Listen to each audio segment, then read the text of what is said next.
ফেনীর সোনাগাজীর আলোচিত মাদ্রাসা ছাত্রী নুসরাত জাহান রাফি হত্যা মামলায় ১৬ আসামির মধ্যে ২ জনের মৃত্যুদণ্ড বহাল রেখেছেন হাইকোর্ট। একই সঙ্গে ৪ জনকে যাবজ্জীবন কারাদণ্ড এবং বাকি ১০ জনকে বেকসুর খালাস দেওয়া হয়েছে।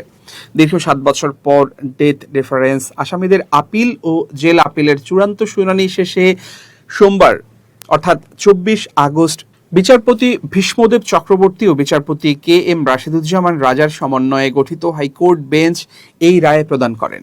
হাইকোর্টের রায়ে মাদ্রাসার বরখাস্তকৃত অধ্যক্ষ এস এম সিরাজউদ্দৌলা এবং তার অন্যতম সহযোগী শাহাদাত হোসেন শামীমের মৃত্যুদণ্ড বহাল রাখা হয়েছে। অন্যদিকে হাইকোর্টে যাদের সাজা কমিয়ে যাবজ্জীবন করা হয়েছে তারা হলেন নুরুদ্দিন, সাইফুর রহমান, মোহাম্মদ জোবায়ের, উম্মে সুলতানা ওরফে পপি এবং জাবেদ হোসেন ওরফে শাখাওয়াত হোসেন। মামলার বাকি ১০ আসামিকে বেকসুর খালাস দিয়েছেন আদালত। খালাসপ্রাপ্তরা হলেন সোনাগাজী পৌরসভার তৎকালীন কাউন্সিলর মাকসুদ আলম, মাদ্রাসার গভর্নিং বডির তৎকালীন সহসভাপতি রুহুল আমিন, হাফেজ আব্দুল কাদের, আফসার উদ্দিন, কামরুন নাহার মনি, আব্দুর রহিম শরীফ, ইফতেখার উদ্দিন রানা, ইমরান হোসেন ওরফে মামুন, মোহাম্মদ শামীম ও মহিউদ্দিন শাকিল।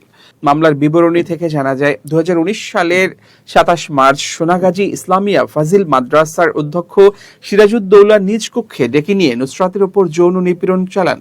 নুসরাতের পরিবার থানায় মামলা করলে পুলিশ অধ্যক্ষকে গ্রেপ্তার করে। এরপর মামলা তুলে নিতে নুসরাতের পরিবারকে ক্রমাগত হুমকি ও চাপ দিতে থাকে আসামিপক্ষ।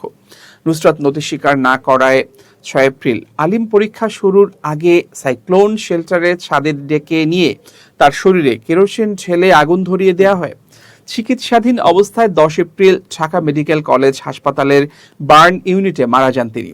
এ ঘটনায় নুসরাতের ভাই মাহমুদুল হাসান নোমানের করা মামলাটি তদন্ত করে পিবিআই ওই বছরের ২৯ মে ১৬ জনকে অভিযুক্ত করে অভিযোগপত্র জমা দেয়। হত্যাকাণ্ডের ৭ মাসের মাথায় ২০১৯ সালের ২৪ অক্টোবর ফেনীর নারী ও শিশু নির্যাতন দমন ট্রাইব্যুনাল ১৬ আসামির সবাইকে মৃত্যুদণ্ড দেন।